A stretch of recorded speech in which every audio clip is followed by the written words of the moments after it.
कर पाएंगे, वो सब कुछ आज आपको जानने को मिलेगा। और 5 मिनट में कर लेता हूँ। जैसे आज सुबह एक पेशेंट आए थे तो मुझे जल्दी जाना था, तो मैंने 5 मिनट में डायग्नोस किया, फ्री किया और मैं चला गया। तो मैंने 5 मिनट में डायग्नोस किया, आज भी किया मैंने, क्योंकि आज मेरे को बहुत जल्दी थी, मुझे मॉर्निंग में कहीं जाना था। तो आप भी 5 मिनट में डायग्नोस सीख सकते हैं। देखिए, मैं आपको बताऊं तो कुछ ऐसे पॉइंट्स हैं जिन पर ना चेकअप करने का कोई लॉजिक नहीं है, कोई जरूरत नहीं है। अब फ्लू चेक कराने के लिए कौन आपके पास आने वाला है? ये आपके अपने पर्सनल यूज के लिए तो ठीक है कि आपने फ्लू वाले पॉइंट पे अपने आप को दे करके, थेरेपी दे करके अपने आप को रिलीव करके आपने बुखार को ठीक कर लिया, आपने इन्फ्लुएंजा है, आपने खुद को थेरेपी उस पॉइंट पे करके अपने आप को ठीक कर लिया। लेकिन चेकअप के लिए आप किसी का अपेंडिक्स चेक करने के लिए थोड़ी बैठे हैं। अब हर किसी को एक कॉमन डिजीज नहीं है ना अपेंडिक्स की। हाँ, कोई बताता है कि मेरे बेली बटन से राइट की तरफ लोअर एब्डोमेन में राइट साइड में पेन हो रहा है, तो आप अपेंडिक्स का पॉइंट चेक कर लो, ठीक है, कहीं अपेंडिक्स तो नहीं है। लेकिन अगर आप सारे पॉइंट चेक करने लग गए, 82 पॉइंट फ्रंट के, 26 पॉइंट बैक साइड के, तो आधा पौना घंटा आराम से आपका लग सकता है, 1 घंटा भी लग सकता है। तो हमने क्या करना है, हमें रूटीन में बेसिक चेकअप करना होता है, और बेसिक चेकअप मात्र 5 मिनट में हो जाता है। अगर आपके पास मान लेते हैं फॉर एग्जांपल आपका अपना हेल्थ सेंटर है ना, और अपने आपके हेल्थ सेंटर पे कोई न्यू पेशेंट आया है, तो आप 10 मिनट काउंसलिंग में दो उसको। काउंसलिंग में पूरे प्रॉपर 10 मिनट दो, जो कल मैंने आपको काउंसलिंग बताई थी। लेकिन डायग्नोस में केवल 5 मिनट, 5 मिनट में डायग्नोस। और अगर आपके पास फॉर एग्जाम्पल कभी ऐसा भी होता है कि 4-5 पेशेंट एक साथ है, तो आपने उस 10 मिनट में 5 लोगों की काउंसलिंग कर दी, तो क्या हुआ, आपके 50 मिनट बच गए, 50 मिनट आपके सेव हो गए, है ना। आपके 50 मिनट अगर सेव हो गए, तो आपका चेकअप में कितना टाइम लगेगा, 5-5 मिनट लगेंगे सारे। तो बिना किसी देरी के आज के सेशन की शुरुआत करते हैं।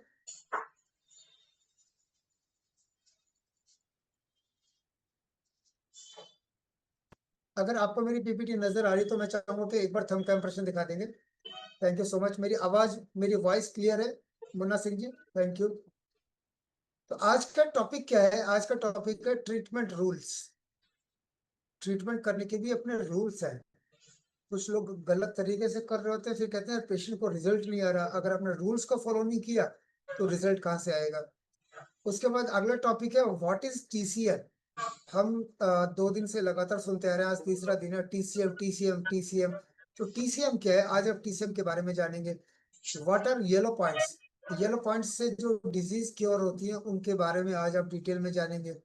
उसके बाद अगला टॉपिक है हमारा डायग्नोसिस इन 5 मिनट्स थ्रू वीडियो। आपको वीडियो के माध्यम से मैं आपको दिखाऊंगा कि 5 मिनट में हम चेकअप कैसे करते हैं। व्हाट इज यिन और यैन। कल आपने डायग्नोसिस में सुना था ना, किडनी डेफिशिएंसी, यिन यैन। मैंने बोला था कि कल हम डिस्कस करेंगे, तो यिन यैन के बारे में आप जानेंगे।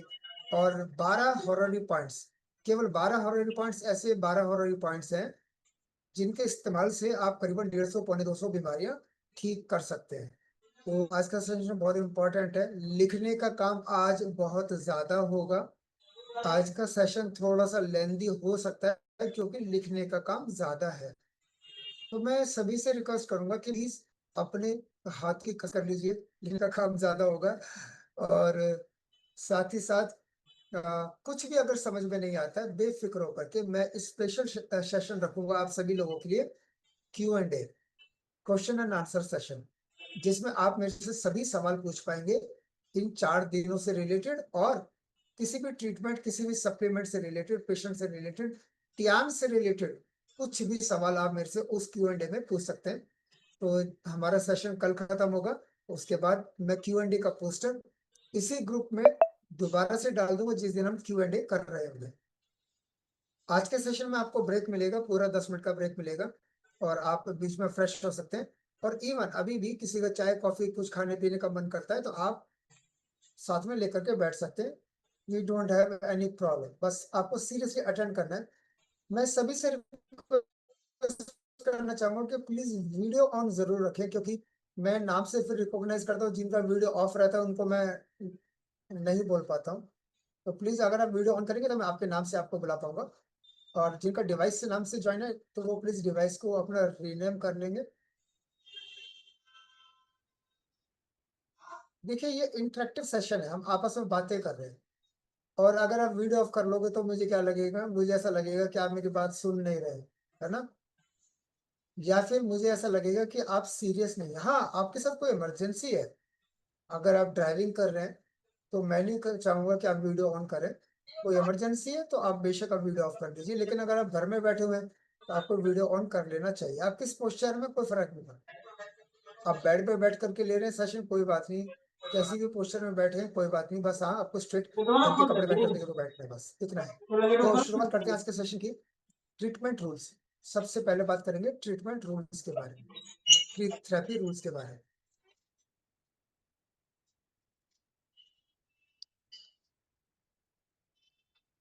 Treat those points where you detect any sensation.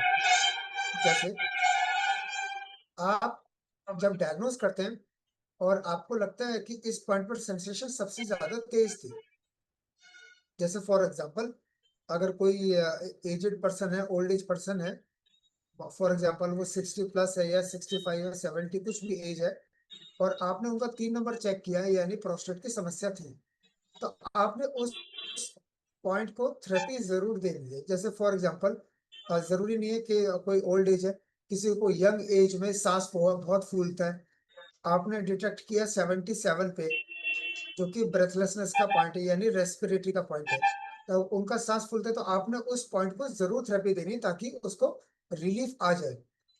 तो treat those points where you detect any sensation. Number 2, each patient should be given maximum 2 hours of therapy in a span of 24 hours। एक patient को आप 2 घंटे से ज्यादा therapy नहीं दे सकते एक दिन में। अब 2 घंटे भी मेरे हिसाब से बहुत ज्यादा है।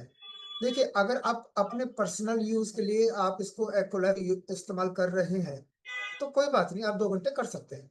लेकिन अगर आप प्रोफेशनली कर रहे हैं तो अगर आप एक पेशेंट पे 2 घंटे लगाएंगे तो 10 पेशेंट में तो 20 घंटे हो गए, है ना, तो आप नहीं कर पाएंगे, पॉसिबल ही नहीं है। जब मैं डायग्नोज करता हूँ किसी भी पेशेंट को तो मैं 8 point, 9 point, 10 point, maximum 12 point, इससे ज्यादा मैं कभी नहीं रखता हूँ। हमने क्या करना है कि पेशेंट की जो डिजीज है जिससे वो सबसे ज्यादा परेशान है, आपने डायग्नोज कर दिया small intestine infection, gastritis, constipation, breathlessness, insomnia और लंबर पेन, नी पेन और रैपिड हार्ट बीट, आपने कोलेस्ट्रॉल, आपने बहुत सारा डायग्नोस बना दिया उसका, लेकिन वो प्रॉब्लम आपके लिए किस प्रॉब्लम के लिए वो आया है आपके पास। मान लेते हैं वो प्रॉब्लम के लिए आया है, जी मुझे कमर में बहुत दर्द रहता है, बहुत बर्दाश्त से बाहर है, मेरी कमर में इतना पेन है मैं चल भी नहीं पाता। तो आपने क्या करना है कि कमर के लिए आपको ज्यादा फोकस करना है। मान लेते हैं कमर के दर्द के लिए आपने 6 पॉइंट दे दिए, कमर का दर्द तो बिल्कुल ठीक होगा ही होगा, बाकी के 4-5 पॉइंट में आपने सभी बीमारियों को कवर कर देना है, येलो पॉइंट्स में और हॉरेंज पॉइंट्स में, ताकि बाकी की प्रॉब्लम भी ठीक हो जाए। तो जो उसकी क्रिटिकल डिजीज है जिसके लिए वो बहुत ज्यादा परेशान है, आप ऐसे बहुत सारे पेशेंट हैं जो कहते हैं जी मैं अपने लो बीपी से बहुत ज्यादा परेशान हूँ, उसका बीपी डाउन रहता है। आज सुबह एक पेशेंट आए थे, उनका बीपी बहुत ज्यादा डाउन था। वो आए किसके लिए थे, उनके पैरों में सुन्नपन रहता है, पैरों में सुनपन रहता है क्योंकि उनको पहले सियाटिका था और मल्टीपल डिजीज भी है उनको, कोरोनरी आर्टरी डिजीज भी, एंजियोप्लास्टी हो चुकी है, डायग्नोसिस तो लंबा चौड़ा था। लेकिन वो आए हैं किस चीज के लिए, नंबनेस के लिए, सुन्नपन के लिए। तो हमने सुन्नपन के लिए, नंबनेस के लिए हमने उसको ज्यादा फोकस किया, और बाकी डिजीज के मैंने अलग पॉइंट्स बना दिए।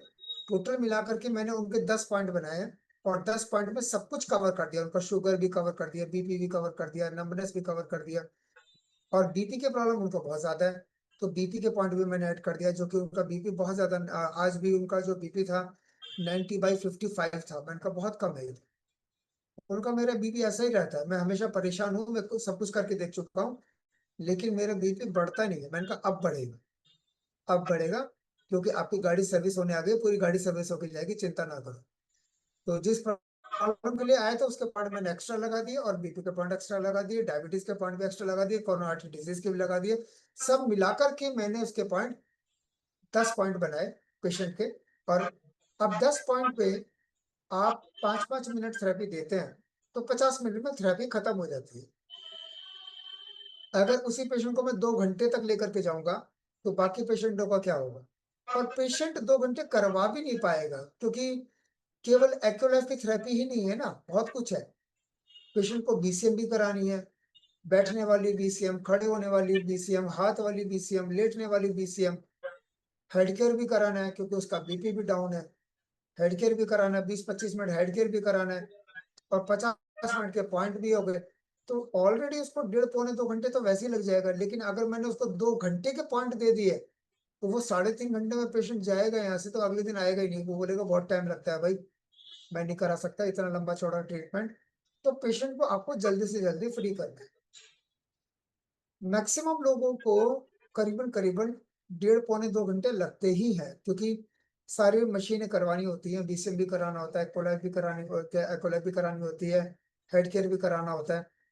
तो पेशेंट को लगता है कि ठीक है मेरे को इतना टाइम लगेगा ही लगेगा, है ना। वो मेंटली प्रिपेयर है। आपने अपने एक्यूलाइफ का जो टाइमिंग है वो कम रखना है ताकि सारा कुछ कवर हो पाए, ठीक है ना। तो पेशेंट इतना लंबा ट्रीटमेंट नहीं करा पाता क्योंकि टाइमिंग बहुत टाइम कंज्यूमिंग है। तो 2 घंटे की थेरेपी आप पेशेंट की ना करें, बेहतर है। 24 घंटे में आप 2 घंटे से ज्यादा नहीं कर सकते। अगर आप पर्सनली यूज कर रहे हैं तो 2 घंटे कर लो, कोई बात नहीं, आपकी मर्जी है। आपने 1 घंटा बीसीएम कर लिया, 2 घंटे के पॉइंट कर लिया, आधा घंटा हेड कर लिया, 3.5 घंटे कर लिया, आपकी चॉइस है, कर सकते हो। लेकिन अगर किसी को, अगर आप एक्टिव इनकम कमाने जा रहे हो, प्रोफेशनली आप काम कर रहे हो, तो आपको पॉइंट्स कम से कम रखना है ताकि सारा ट्रीटमेंट कवर हो पाए। क्लियर है? सभी को क्लियर है? अब इसमें लिखा हुआ 24 आवर्स। 24 आवर्स का मतलब क्या है? आज आपने किसी को थेरेपी दी शाम के वक्त, तो क्या अगले दिन भी शाम को देना थेरेपी? नहीं, ऐसा नहीं है। ओवरनाइट का गैप है। मान लेते हैं किसी पेशेंट को कन्वीनियंट है कि मैं आज ना मैं शाम को कराऊंगा थेरेपी, ठीक है, शाम को करा लिया। वो बोलता है कि कल शाम को मुझे कहीं जाना है तो कल मैं सुबह करवाऊंगा, तो वो नेक्स्ट डे मॉर्निंग में भी करा सकता है, दिन में भी करा सकता है। 24 आवर्स का मतलब ओवरनाइट स्टे का है, ओवरनाइट गैप का है, कि ओवरनाइट गैप आपके में आप एक दिन में आप सिर्फ 2 घंटे से ज्यादा थेरेपी नहीं कर सकते। और मेरी पर्सनल एडवाइस है कि पॉइंट्स ज्यादा से ज्यादा 10 पॉइंट रखे। इससे ज्यादा पेशेंट कराता नहीं है, बोर हो जाता है, उसको लगता है कि कब खत्म होगा। बैठे बैठे भी तो थक जाते हैं ना। तो आप कोशिश करें कम से कम, अपने लिए कर रहे हैं तो आप बेशक 2 घंटे कर सकते हैं। Number 3, a single point should be given maximum 15 minutes of therapy in a single session। मतलब एक दिन में आप एक सिंगल पॉइंट पे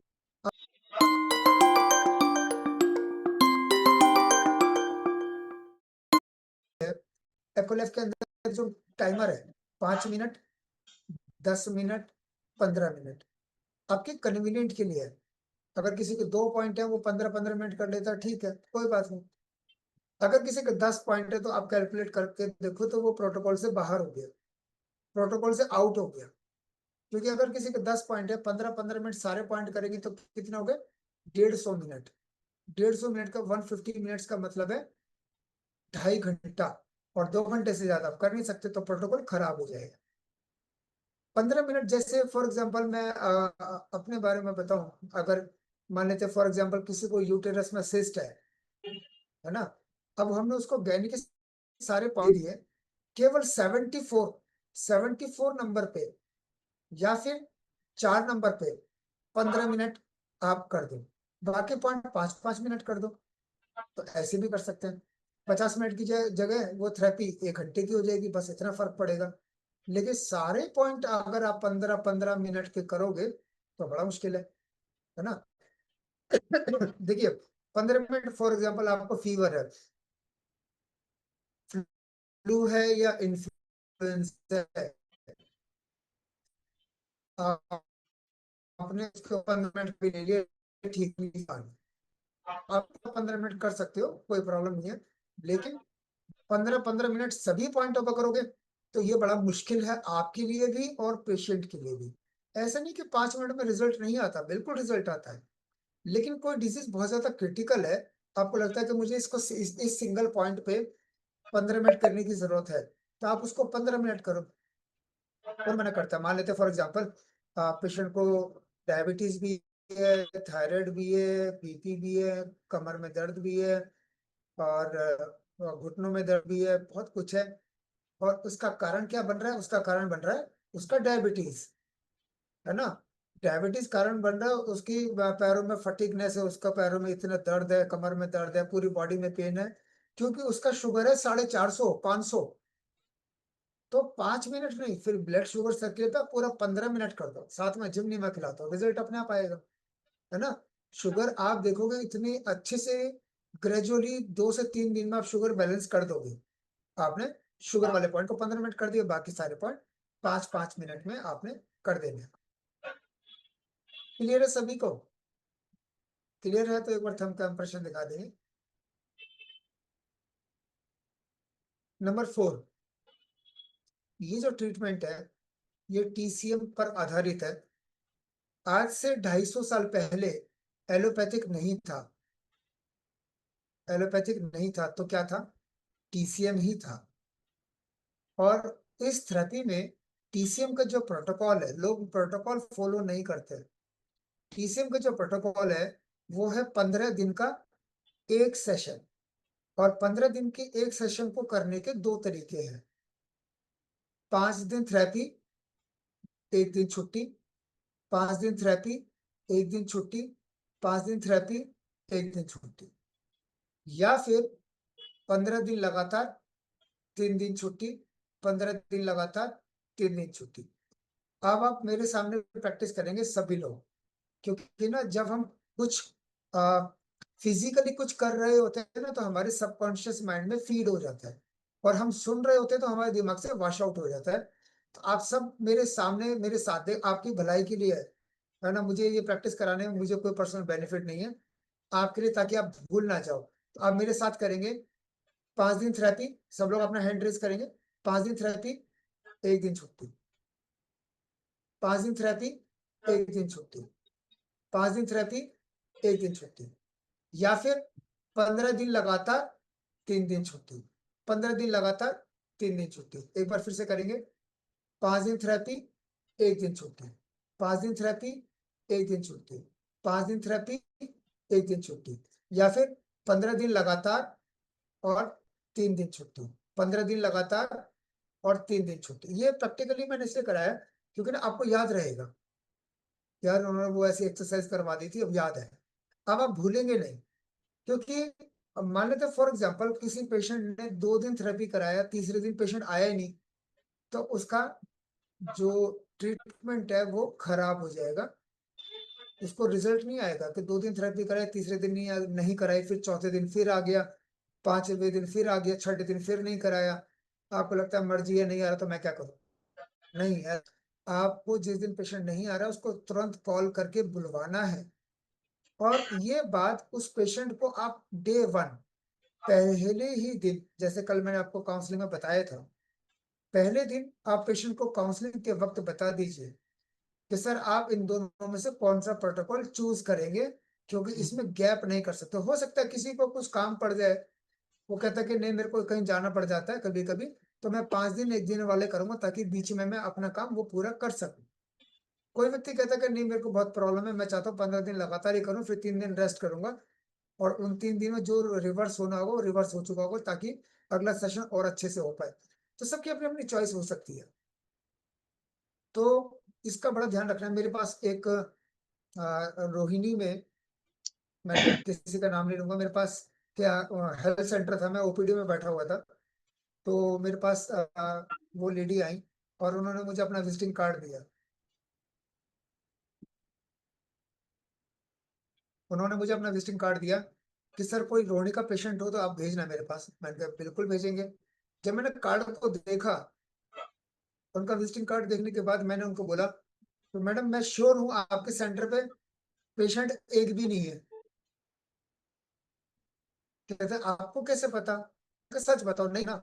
कहा तभी तो मैंने आपको विजिटिंग कार्ड, कुछ पेशेंट वहां भी भेजो। लेकिन आपको कैसे पता मेरे सेंटर पर पेशेंट नहीं है? मैंने उनको कहा मैडम आप ना प्रोटोकॉल फॉलो नहीं,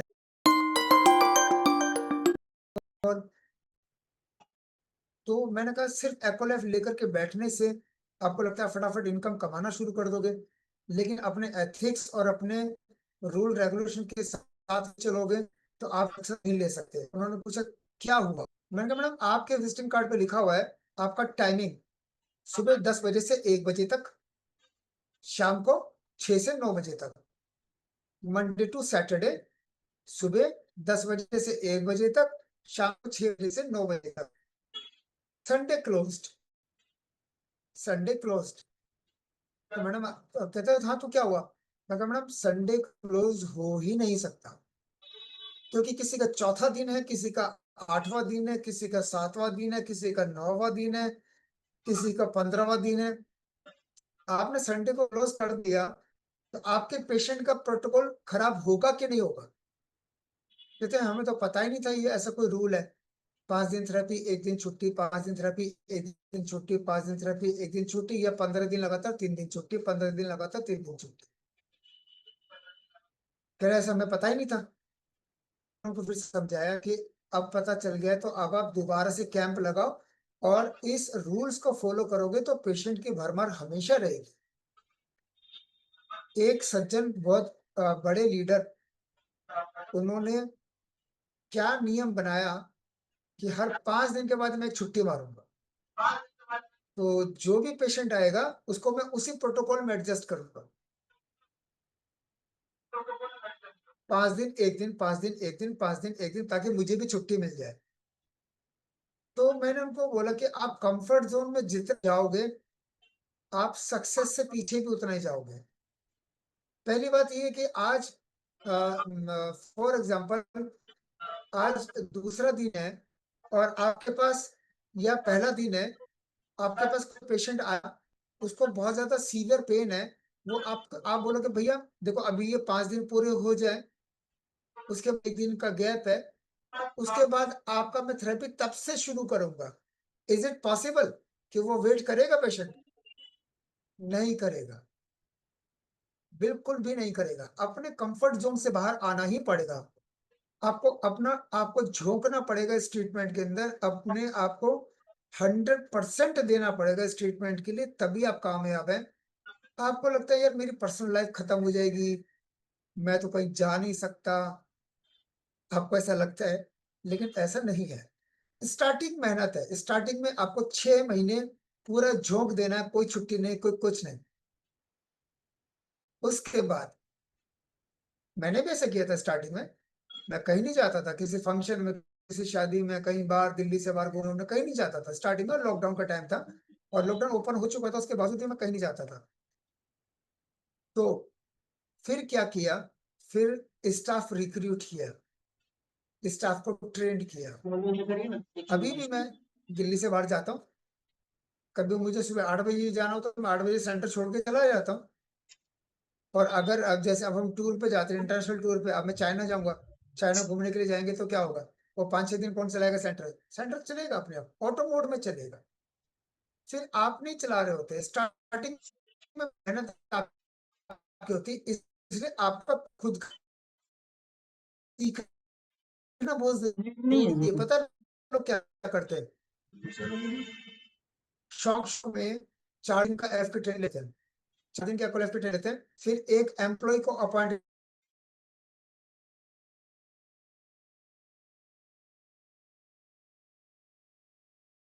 हाँ जी आ रही है, वो ठीक जा रहा है सर, बिल्कुल ठीक जा रहा है। आपका एम्प्लॉय पेशेंट से पूछ रहा है सर सेंसेशन आ रही है, हाँ जी आ रही है। पेशेंट को भी लगता है यार ठीक कर रहा होगा, इसी को पता है। आप सोचते हो मेरा स्टाफ है ना वो ठीक कर रहा होगा, जब तक आपकी परफेक्शन नहीं होगी आप कैसे जज कर पाएंगे कि आपका स्टाफ ठीक कर रहा है या नहीं कर रहा है। जैसे मैं एकदम से सडनली वॉच कर लेता हूँ ये पॉइंट गलत है, पेशेंट के सामने नहीं बताता, अगले दिन बता देता हूँ या पेशेंट के जाने के बाद बता देता हूँ तुम्हारा वो वाला पॉइंट गलत था, यहाँ लोकेशन थी। क्योंकि अगले दिन पेशेंट फिर उसके ऊपर बिलीव नहीं करेगा, है ना। कभी भी पेशेंट के सामने आपका जो भी सबऑर्डिनेट है उसको कभी भी गलत साबित नहीं करना। एक पॉइंट गलत हो सकता है, बाकी के पॉइंट तो सही होंगे ना, रिजल्ट तो कहीं ना कहीं आएगा ना। अगले दिन वो ठीक कर लेगा, उसको करेक्ट कर लेगा। लेकिन कभी भी किसी के सामने, चाहे वो आपका एम्प्लॉय है, चाहे आपका पार्टनर है, चाहे आपका सबऑर्डिनेट है, कभी भी पेशेंट के सामने आप उसको गलत साबित नहीं करेंगे। ग्रीन थेरेपी नुकसान थोड़ी होगा, गलत पॉइंट लगा भी दिया, माने तो फॉर एग्जांपल 3 नंबर की प्रोस्टेट की बजाय 1 नंबर लगा दिया यूरिनरी ट्यूब, तो क्या होगा भाई? हीलिंग उसको यूरिनरी ट्यूब में चली जाएगी, क्या हो गया? कोई नुकसान थोड़ी हो गया। लेकिन लोग क्या करते हैं, है ना? तो ऐसा नहीं करना है। आपके साथ जो भी काम कर रहे हैं उनकी रेस्पेक्ट करो, उनको करेक्ट करो। और करेक्ट तब करोगे जब आपके अंदर परफेक्शन होगी। तो परफेक्शन के लिए आपको अपने आप को झोंकना पड़ेगा 6 महीने लगातार, ताकि आपको परफेक्शन रहे। उसके बाद आप घूमने जाओ, जहां मर्जी जाओ। मैं भी ज्यादातर दिल्ली से बाहर ही रहता हूँ। अब बार बार जो टीम बन चुकी है, जाना पड़ता है। तो ऐसा नहीं कि मैं सेंटर, मुझे पता है कि अब ये परफेक्शन के साथ काम हो रहा है, गलत होगा नहीं, है ना? सॉरी। तो आपको ये प्रोटोकॉल कभी भी किसी का खराब नहीं करना है। आपको छुट्टी नहीं लिख सकते अपने विजिटिंग कार्ड में, या अपने सेंटर के बाहर कोई छुट्टी लिखना नहीं है। आपको 6 महीने मेहनत करनी है। और इस ट्रीटमेंट में अगर आप कपल मिल करके काम करें तो ज्यादा अच्छा है। कपल मतलब मेल और फीमेल। कई जगह पर फीमेल कंफर्टेबल नहीं होती कीटन पॉइंट कराने के लिए घुटने के पीछे, और जेंट्स घुटने के पीछे कीटन लगा रहे होते हैं। तो फीमेल कहती है यार मैं नहीं आऊंगी यहाँ पर, है ना? कई बार होती है कुछ फीमेल अनकंफर्टेबल होती है। तो फीमेल के लिए अगर फीमेल ट्रीटमेंट करे तो ज्यादा बेहतर है। हालांकि मेडिकल साइंस में ऐसा कुछ भी नहीं है। हॉस्पिटल में देखो तो आजकल डॉक्टर, जेंट्स डॉक्टर भी, मेल डॉक्टर भी डिलीवरी करा रहे हैं। वो एक अलग मैटर है ना? यहाँ पर उनको पता है कि देर इज नो ऑप्शन भैया, डिलीवरी करानी तो करानी, फिर तो कोई भी हो। लेकिन उस पेशेंट के पास बहुत सारे ऑप्शन है। तो आप कोशिश करें मेल और फीमेल मिलकर के काम करें। अगर आप हस्बैंड हैं तो वाइफ को एनरोल करें, ब्रदर है सिस्टर को एनरोल करें, नहीं तो किसी फीमेल को हायर कर लीजिए, है ना? हायर कर लीजिए। तो मेल फीमेल मिलकर के जब ये काम करते हैं तो आपका सेंटर बहुत ज्यादा अच्छा चलता है। आप फीमेल अपने मन की बात फीमेल को बोल पाती है। ये फैक्ट बता रहा हूं मैं आपको। अब हमारे यहाँ पर कोई फीमेल पेशेंट ऐसी आती है कि उसको अपने मन की बात फीमेल से बात करनी है, तो मेरी वाइफ फीमेल का ट्रीटमेंट करती है, तो वो उसको बताती है सारा कुछ। तो बहुत स्टिकी ना वाइट डिस्चार्ज आ रहा है, और उसके वाइट डिस्चार्ज 2 दिन के बाद ना इतना इरिटेशन होता है, ये होता है, ये सब चीजें कई बार वो जेंट से शेयर नहीं कर पाती है। मैं सभी की बात नहीं कर रहा हूँ, कुछ फीमेल मैक्सिमम बोल देती है, लेकिन कुछ की बात कर रहा हूँ। वो फीमेल से फीमेल बहुत कंफर्टेबल होती है, इसलिए वो उनको डिस्कस कर लेती है। तो मेरी पर्सनल एडवाइस है कि आप फीमेल पार्टनर अपने सेंटर में कोई भी रखें, चाहे आपकी सिस्टर हो, चाहे आपकी वाइफ हो, या किसी को आप हायर करें। और आप प्रोटोकॉल को फॉलो करें। आपको लगता है यार आज बारिश है, पेशेंट नहीं आएंगे, आप पहले ही गलत सोचने लग जाते हो, बारिश है पेशेंट नहीं आएंगे। सर बारिश हो कुछ भी हो, अपने एक जोड़ी कपड़े लेकर के आना, सेंटर में चेंज कर लेना, बस। प्रोटोकॉल खराब नहीं करना है। 8 दिन हो चुके हैं, 8 दिन का पैसा बेकार हो जाएगा आपका। तो पेशेंट को भी लगता है मेरा 8 दिन का पैसा बेकार हो जाएगा, भाई मैं चला जाऊंगा कैसे भी करके। अब जो जॉब पे जाने वाले लोग हैं, आप सोच करके देखिए ना, सीरियसनेस का पता चलता है। जो लोग जॉब पर जाते हैं, क्या वो सोचते हैं कि नहीं यार बारिश हो रही है मैं जॉब पर नहीं जाऊंगा? भीगते हुए जाते हैं, एक जोड़ी कपड़ा साथ रख करके लेके जाते हैं कि यार मैं ऑफिस में जाके चेंज कर लूंगा। स्टार्टिंग में जब मेरे पास कार नहीं थी, मैं हॉस्पिटल जाता था बाइक पर, भीगता हुआ जाता था, वहां पर जाकर के कपड़े चेंज कर लेता था। अब ऐसे नहीं कि आज बारिश आ रही है मैं हॉस्पिटल नहीं आऊंगा, नहीं ऐसा नहीं है। तो आप पेशेंट को बोलो चाहे बारिश हो चाहे कुछ भी, आपका ट्रीटमेंट खराब हो जाए, बस। हाँ, पेशेंट के साथ कोई ऐसी इमरजेंसी आ गई है, वो पेशेंट अपनी मर्जी से सेशन खराब कर रहा है, कह रहा कोई बात नहीं सर मैं दोबारा एक से स्टार्ट कर दूंगा, वो उसकी चॉइस है। आपकी वजह से खराब नहीं होना चाहिए। तो ये है थेरेपी रूल्स। आई थिंक आप सभी को समझ में आ गया होगा। अगर समझ में आ गया तो मैं चाहूंगा एक बार सब लोग थंब का इंप्रेशन दिखा देंगे। निर्मल सिंह जी समझ में आ गया, शुचि जी समझ में आ गया, शुचि जी वीडियो ऑन कर लीजिए। क्रिस्टी लाकड़ा जी, राजेश जी, रजनी जी, ज्योति व्यास जी, सविता जी दिल्ली से, कमलापति जी, वेरी गुड। सरवरी खातून जी समझ में आ रहा है ना, क्लियर है ना? सेंटर एक भी दिन बंद नहीं होना चाहिए। आपको कहीं जाना है, बाद में आपका पार्टनर संभाल सकता है ना, और एक स्टाफ भी रख सकते हो आप। अब है what is TCM. TCM TCM हम सुनते आ रहे हैं। टीसीएम क्या है? टीसीएम है traditional Chinese medicine. Traditional Chinese medicine is defined as a science governing the theory and practice of traditional Chinese healthcare philosophy, which includes product based on herbs, acupuncture, massage, and qigong being practiced for the last 5,000 years. मैं थोड़ा सा हिंदी में समझा देता हूँ। TCM traditional Chinese medicine है और ये 5,000 वर्ष पुरानी चिकित्सा पद्धति है। 5,000 साल पुरानी।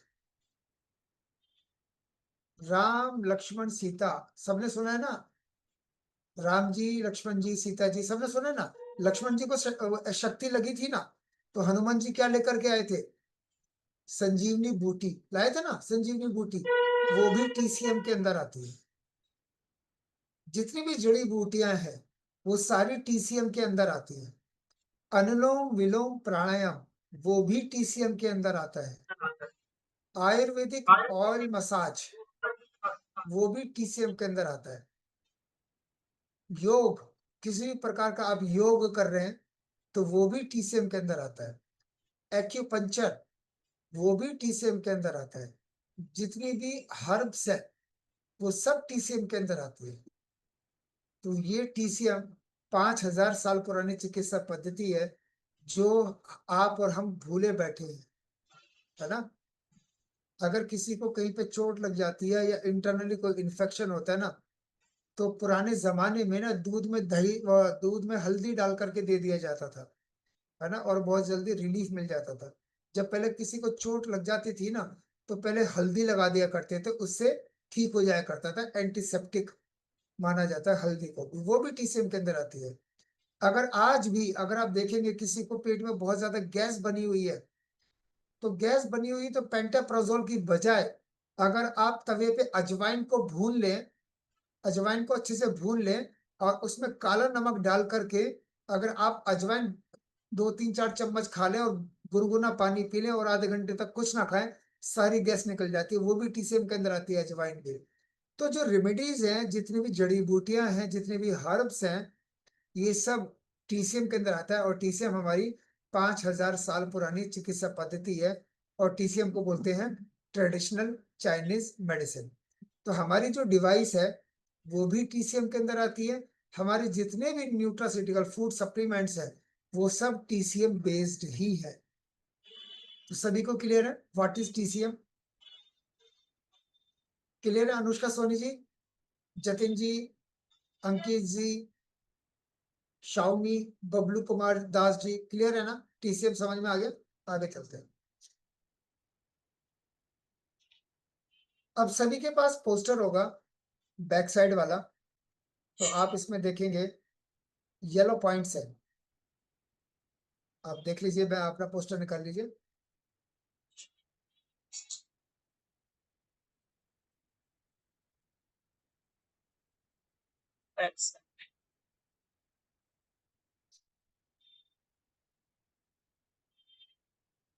निकाल लिया सभी ने? सभी लोग रेडी हैं येलो पॉइंट्स को समझने के लिए? तो सबसे पहला जो हम येलो पॉइंट लेंगे वो लेंगे शाओ शेन। जो आपके अंगूठे पर है, जो थंब के ऊपर येलो पॉइंट है, दैट इज शाओ शेन। ये शाओ शेन जो येलो पॉइंट है, ये आपकी इम्यूनिटी को चेक करने के लिए भी है। और इसी पॉइंट पर अगर आप थेरेपी देते हैं तो ये बहुत सारी बीमारियों को ठीक करता है। तो एक एक करके जानेंगे सभी येलो पॉइंट के बारे में कि कौन कौन से येलो पॉइंट से कौन कौन सी बीमारियां ठीक होती है। तो शाओशैंग, ये है Shaoshang lung meridian of hand. Lung meridian of hand क्या क्या ठीक करता है? सबसे पहले इन्फ्लुएंजा, कल हमने डिस्कस किया था ना, इन्फ्लुएंजा। इन्फ्लुएंजा यानी जो फीवर, इन्फ्लुएंजा भी फीवर है जिसमें आपको खांसी भी हो सकती है, आपको हेडेक भी हो सकता है, सर में दर्द भी हो सकता है, नाक बहना, रेनाइटिस, सॉर थ्रोट गले में खराश, जनरल वीकनेस शारीरिक कमजोरी, फीवर यानी कि बुखार, ये सारे सिम्टम्स होते हैं इन्फ्लुएंजा के अंदर। तो इन्फ्लुएंजा यहाँ से ठीक होगा। उसके बाद है आपका कफ। अगर किसी को खांसी है तो वो यहाँ से ठीक होगा। और अगर किसी का गला खराब है, सोर थ्रोट है, तो वो भी यहाँ से ठीक होगा। किसी को फीवर है,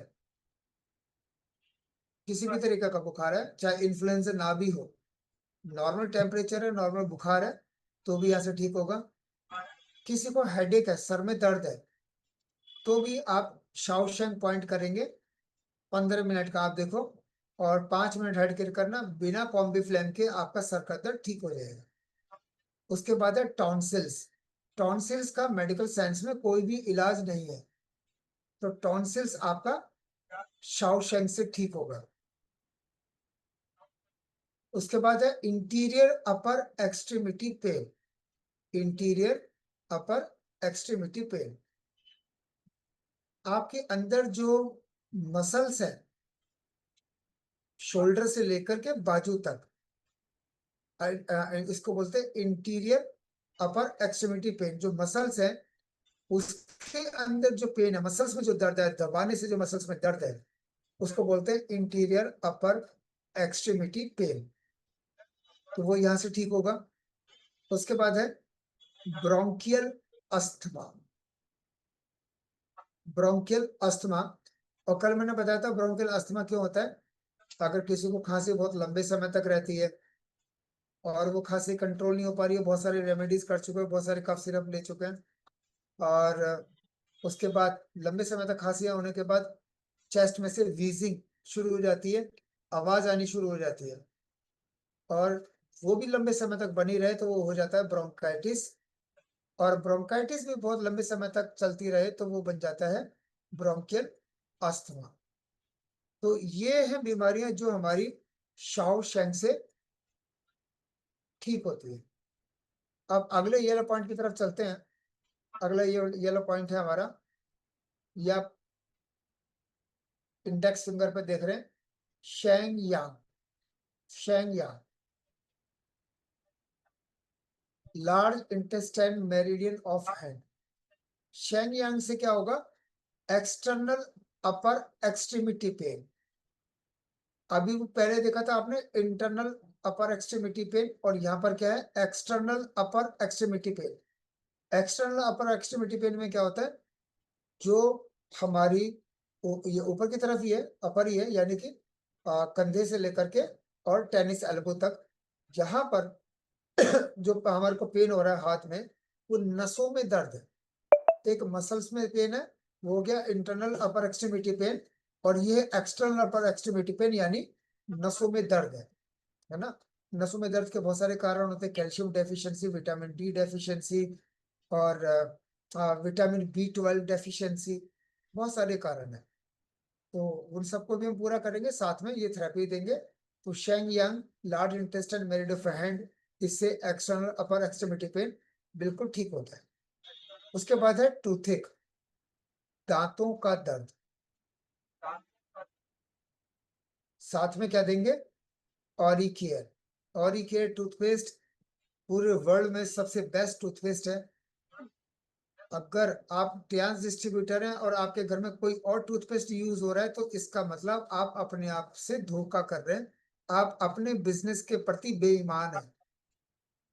अपने बिजनेस के प्रति आप बेईमान हैं अगर आप कोई और टूथपेस्ट यूज कर रहे हैं। जब से मैंने टियान्स को ज्वाइन किया, हमारे घर में आज तक कोई टूथपेस्ट बाहर कर नहीं आया। तो आपको ऑरी केयर करते रहना चाहिए, कभी दांतों की समस्या होगी नहीं, है ना। आपको मीटिंग पे जाना है और आप कहते हो, आपकी टीम आपको बुला रही, कहते नहीं नहीं यार, वो मेरे दांतों में दर्द है, जरा डेंटिस्ट के पास जा रहा हूँ। सामने वाला बोलता है यार ये ओरी केयर का कोई रिजल्ट नहीं आता क्या। देखिए, एज रिलेटेड एक मैटर अलग है। किसी को 70 का है, कोई कोई पर्सन 60 का है, तो ठीक है, एज एज रिलेटेड तो धीरे धीरे दांत कमजोर होने शुरू हो जाएंगे। लेकिन अगर आपकी कोई ऐसी एज भी नहीं है, आप 70 के नहीं है, 65 के नहीं है, और फिर भी आपके दांतों में दर्द है, तो इसका मतलब यू आर नॉट यूजिंग ओरी केयर। ओरी केयर जरूर करना चाहिए। उसके बाद है एब्डोमिनल डिस्टेंशन, पेट फूलना।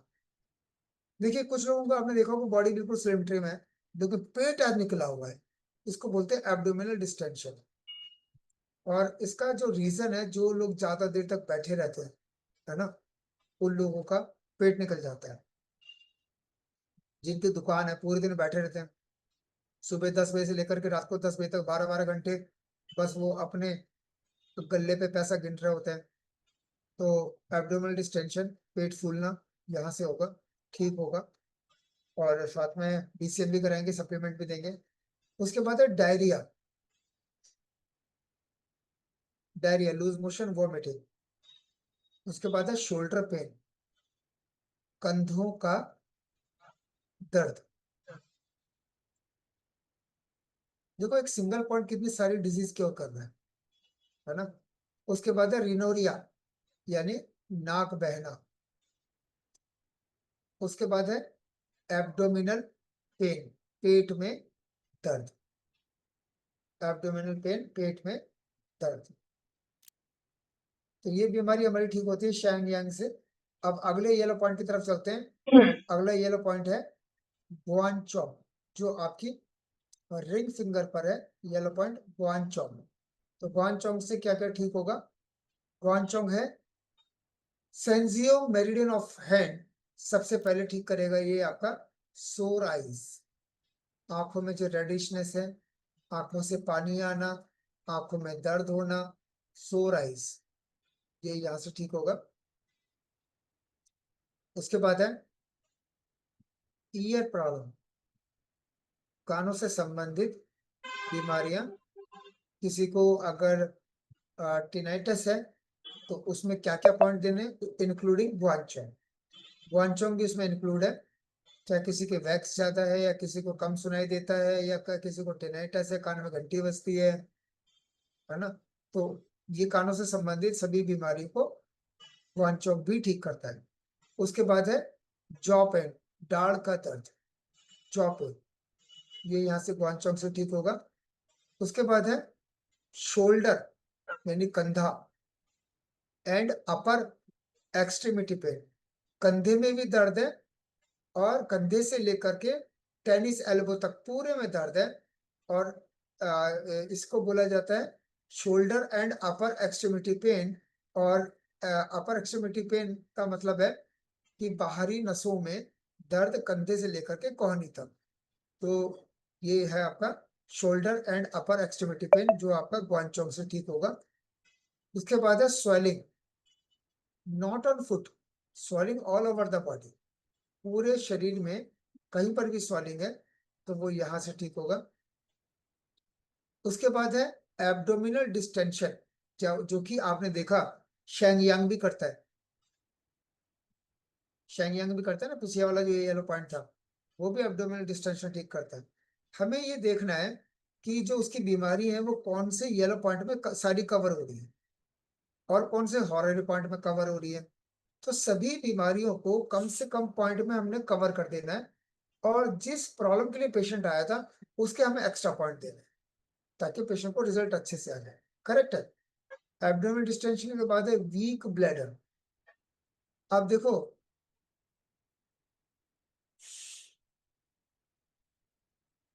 जिनको यूटीआई की समस्या है फीमेल को, या जिनका प्रोस्टेट है, तो वो लोग प्रोस्टेट वाले पॉइंट पे तो करते रहते हैं थेरेपी, और पॉइंट भी दे देंगे, प्रोस्टेट वाला भी दे देंगे, और उसी के लिए वो सबसे ज्यादा परेशान है।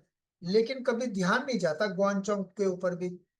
भाई गुआनचोंग भी देना जरूरी है, क्योंकि प्रोस्टेट की समस्या है, या यूटीआई की समस्या है, वो ब्लैडर को, यूरिनरी ब्लैडर को भी तो कमजोर करेगी। तो अगर यूरिनरी ब्लैडर आपका कमजोर है तो आपको उसको थेरेपी नहीं देनी चाहिए, बिल्कुल देनी चाहिए। गुआनचोंग, गुआनचोंग जरूर देना चाहिए आप। क्लियर है सभी को? गुआनचोंग क्लियर है?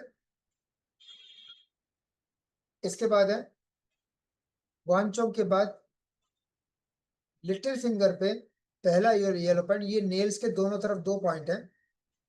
पहला है Shaochong, Shaochong heart meridian of hand, heart meridian of hand, Shaochong. अब ये क्या ठीक करेगा? सबसे पहले पेट में दर्द, पेट में दर्द ठीक करेगा, किसी भी प्रकार का दर्द है। उसके बाद है हार्ट पेन, सीने में दर्द, सीने में दर्द, हार्ट पेन, सीरियसली वाला सीने में दर्द, हार्ट वाला ही पेन है ना, तो हमें उसको ये शाओचुंग देना चाहिए। अगर किसी को हार्ट पेन होता है, उसको इमरजेंसी में तो आप सॉर्बिट्रेट लेते ही हैं, लेकिन अगर पेन हो रहा है तो आप शाओचुंग सीधा 15 मिनट का दे दो और एक टी पोली पिला देना, फिर देखो कितने बढ़िया रिजल्ट आते हैं। ये आप ना जब प्रैक्टिस करते रहोगे ना, लगातार सीखते रहोगे, आपको खुद पता चल जाएगा कि हमने उस पेशेंट पे ये किया था, अब आगे से यही करना है ना। तो हार्ट पेन यहाँ से ठीक होगा। उसके बाद है फ्रीक्वेंट थर्स्ट, पानी पीना बहुत अच्छी बात है, लेकिन लगातार पानी पीते रहना ये थोड़ा सा गलत है। मैं किसी से पूछता हूँ कि सर पानी कितना पीते हो, पानी तो सर पूछो मत, मैं 10-12 लीटर तो पानी पी जाता हूँ, पानी तो बहुत पीता हूँ, दबा के पीता हूँ। मैं उनको बोलता हूँ भैया दबा के तो नहीं पीना है। पानी की जितनी लिमिटेशन है, पानी आपको उतना पीना चाहिए, कम भी नहीं पीना है, बहुत ज्यादा भी नहीं पीना। ज्यादा पियोगे तो भैया किडनी फट जाएगी, ब्लैडर का क्या होगा। 10 लीटर पानी आपने देखा है कैसा होता है ना। तो इतना पानी अगर आप पिएंगे तो दिक्कत हो जाएगी, किडनी के ऊपर इफेक्ट आ जाएगा, क्रिएटिनिन लेवल बढ़ जाएगा। तो अगर आपको बहुत लगातार प्यास लग रही है, प्यास रुक ही नहीं रही, कई बार ऐसा होता है ना कि कई बार आपको जैसे तला हुआ खड़े कहते हैं प्यास ही नहीं बुझ रही आज तो, है ना, होता है ना कभी कभी ऐसा। तो शाओचुंग ले लेंगे, आपकी प्यास, यानी प्यास लगना एक अच्छी बात है कि आपको पानी पीना चाहिए। 3.5 litre, 4 litre, 4.5 litre, last 5 litre. अगर आप 10-12 लीटर पानी पी रहे हैं तो किडनी को अफेक्ट कर। तो जिनको जरूरत से ज्यादा प्यास लगती है, कहते हैं मेरे को तो जरूरत से ज्यादा प्यास लगती है, मैं बहुत पानी पीता हूं, तो उनको ये देना चाहिए शाओचुंग।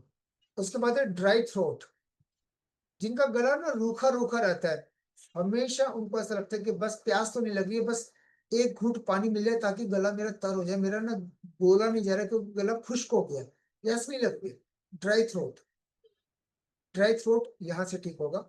उसके बाद है रैपिड हार्ट बीट, जिन लोगों की पल्स रेट बहुत ज्यादा हाई होती है, आप मान लेते हैं किसी के पल्स 110 है, 120 है, 115 है, और धड़कन बढ़ रही है, घबराहट हो रही है, तो हमने उसको क्या देना है, 26 नंबर देना है फ्रंट का, प्लस शाओचुंग देना है, ठीक है ना।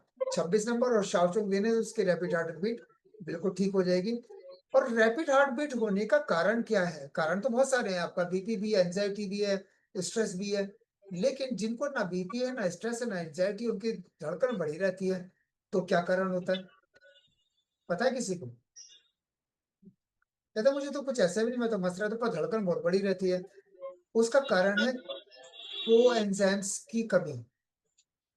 हमारी बॉडी में 35 साल की उम्र तक को एंजाइम्स नेचुरली बनता है, नेचुरली बनता है, बॉडी खुद बनाती है को एंजाइम्स।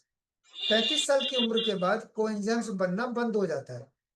और जब को एंजाइम्स बनना बंद हो जाता है, तो को एंजाइम्स किसके ऊपर काम करता है, आपके ब्रेन के ऊपर, ब्रेन आर्टरीज के ऊपर काम करता है। को एंजाइम्स आपके हार्ट के मसल्स के ऊपर काम करता है।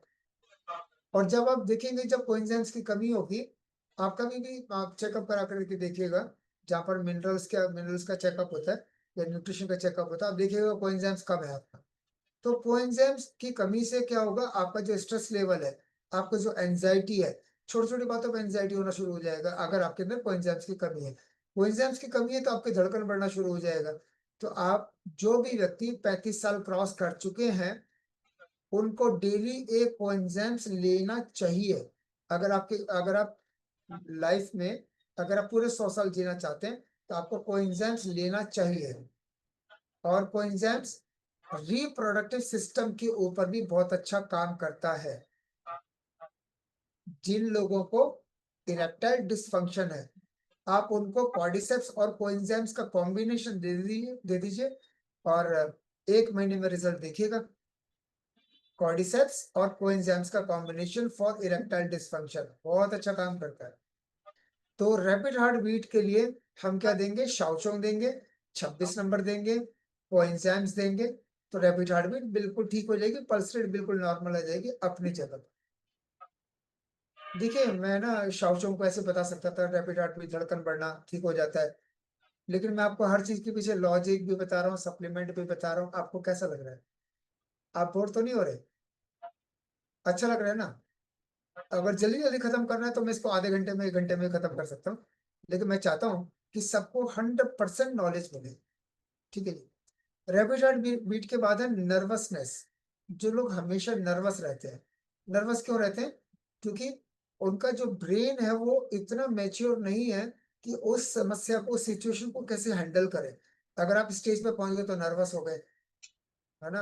आप पब्लिकली, आप पब्लिक स्पीकिंग में आप नर्वस हो गए, कोई नया काम करने जा रहे हैं तो नर्वस हो गए, अगर आप अपना रिश्ता देखने जा रहे हैं तो नर्वस हो गए, आप किसी नए व्यक्ति से मिल रहे हैं तो नर्वस हो गए। तो ये नर्वसनेस का कारण भी आपका कोएंजाइम्स की कमी है। तो जिनको नर्वसनेस रहती है ना, उनको ओमेगा कोएंजाइम्स दे दीजिएगा, उनकी नर्वसनेस खत्म हो जाएगी। प्लस शाओचोंग का एक सेशन दे देना, उसकी नर्वसनेस बिल्कुल खत्म हो जाएगी। उसके बाद है स्लीप डिसऑर्डर। कल मैंने डिस्कस किया था स्लीप डिसऑर्डर क्या होता है, कि आप सो तो गए, मान लेते हैं आप 10 बजे सो गए और नींद बार बार खुल रही है आपकी, तो वो स्लीप डिसऑर्डर है, वो यहाँ से ठीक होगा।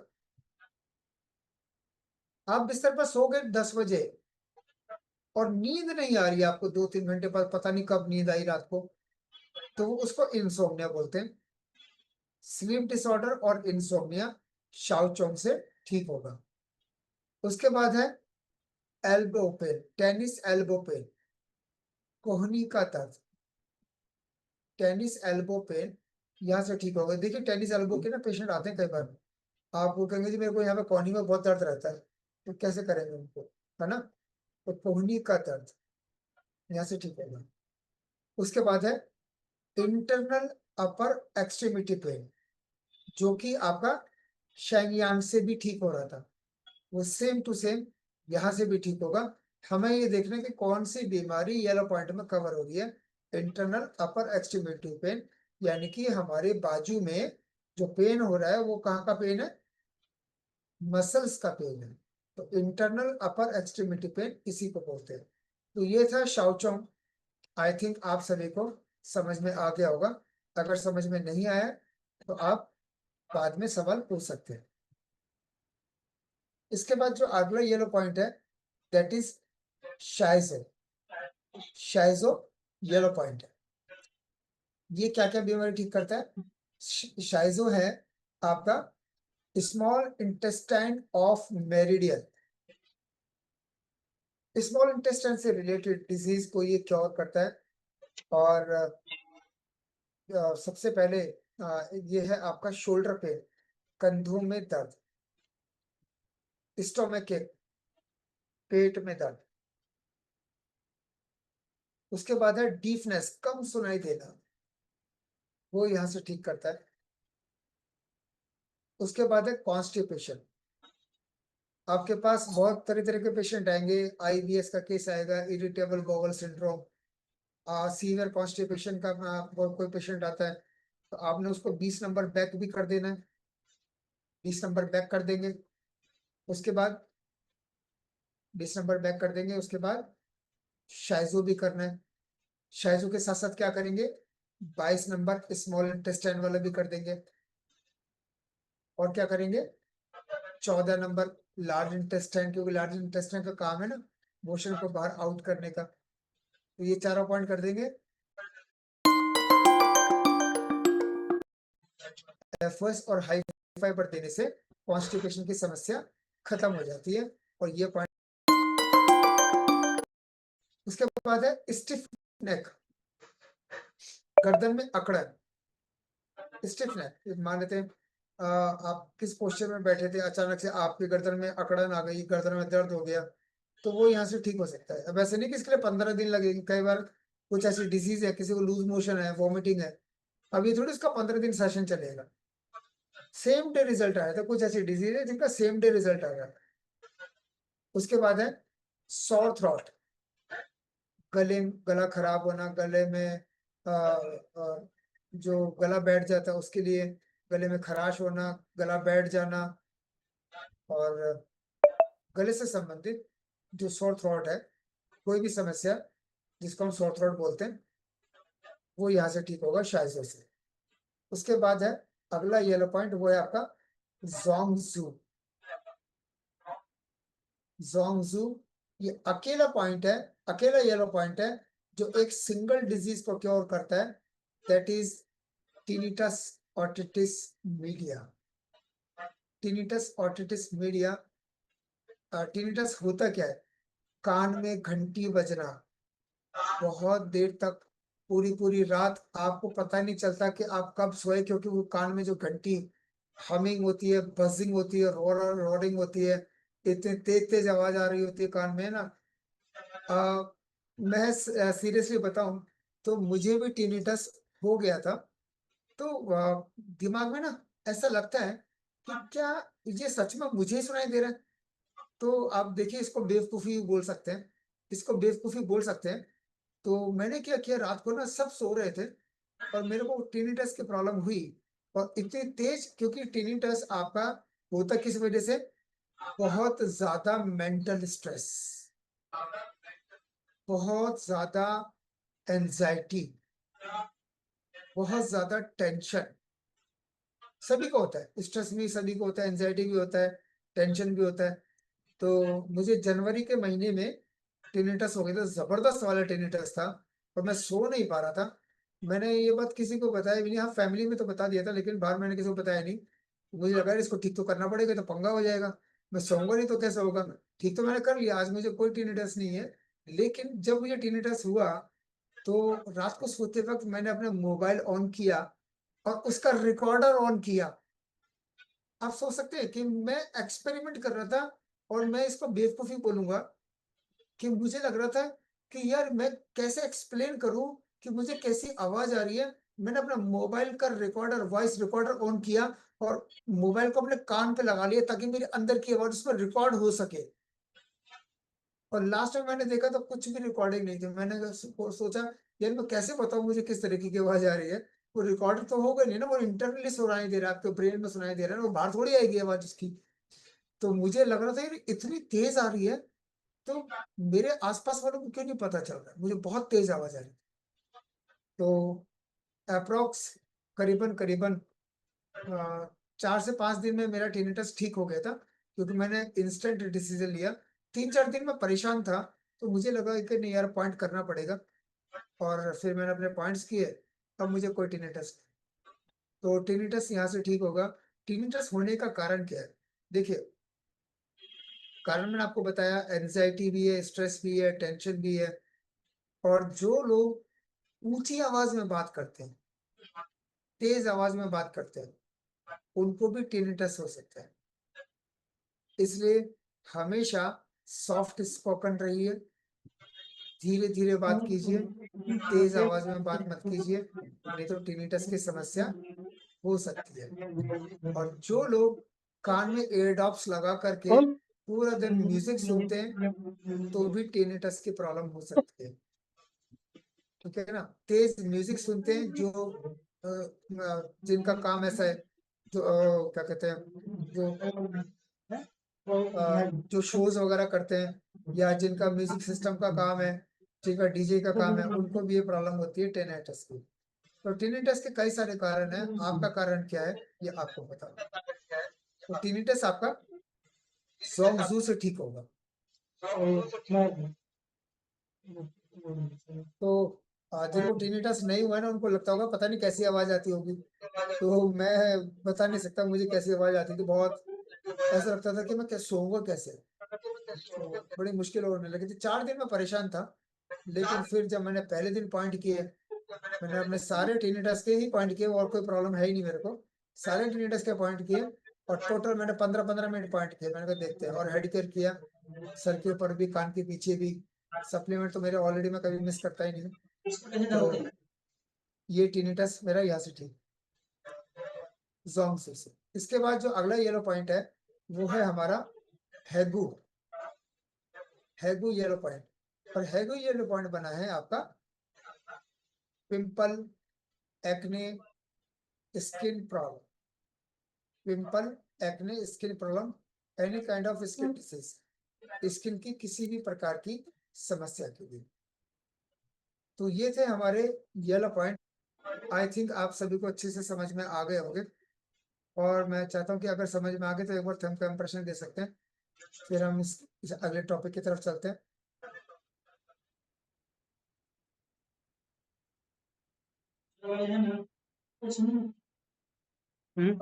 मेरे पास मैसेज है, what is the solution for the tinnitus sir, because I have this problem. Don't worry sir, आपको मैं सब कुछ बताऊंगा, प्रॉपर पीपीटी शेयर करूंगा आपके साथ। नए लोग कितने हैं जो एप्पल एफ ट्रेनिंग ले रहे हैं? नए लोग कितने हैं? बहुत सारे हैं जो पहली बार ले रहे हैं। करे बताओ ना। अगर आपको ऐसा समाधान मिल जाए कि आपको पीपीटी मिल जाए कि पर्टिकुलर इस बीमारी के लिए ये ट्रीटमेंट देना है, ये पॉइंट देना है और ये सप्लीमेंट देना है, ऐसी अगर आपको पीपीटी मिल जाए, पीडीएफ फाइल मिल जाए, तो कैसा रहेगा? बढ़िया रहेगा ना? तो वो भी मैं आपके साथ